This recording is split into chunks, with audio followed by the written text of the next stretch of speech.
আপনারা জানেন দিনাজপুর জেলা বিশেষ করে লিচুর জন্য বিখ্যাত।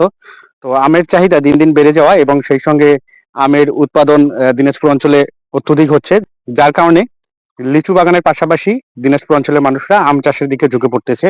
তো এখন আমের মুকুল এসে গেছে, অত্যন্ত যত্ন সহকারে আমের মুকুলগুলোকে আমাকে রক্ষা করতে হয়। যদি আপনারা মুকুলগুলোকে রক্ষা করতে না পারেন তো সেই ক্ষেত্রে দেখা যাবে যে মুকুল নষ্ট হয়ে যাচ্ছে। তো এই মুকুলগুলো যে নষ্ট হয় এর মেইন কারণ হচ্ছে এটা যেহেতু শীতকালীন সময় সূর্যরশ্মি ঠিক মতো এর উপরে পড়ে না, যার কারণে ছত্রাক আক্রমণ করে। এই সময় ছত্রাক জাতীয় বা ছত্রাকনাশক যে ওষুধগুলো আছে এগুলো আম গাছে ব্যবহার করতে হবে। আম গাছের গোড়ার দিকে পানি দিতে হয়, যাতে করে যে পানি শুষ্কতা তৈরি হয় এটি যাতে না হয়। আর এভাবে ছত্রাকনাশক এবং পানি পাশাপাশি অন্যান্য পোকামাকড়ের কারণে মুকুলগুলো নষ্ট হয়ে যায়। পানির সেচ অব্যাহত রাখতে হবে এবং ছত্রাকনাশক ব্যবহার করতে হবে। এভাবে আমরা মুকুলগুলোকে রক্ষা করতে পারি। তো আপনারা যারা বাগান চাষী আছেন, আম চাষী আছেন, তারা অবশ্যই মুকুলের দিকে খেয়াল রাখবেন, পরিচর্যা করবেন, তাহলে উচ্চ ফলন পাওয়া সম্ভব।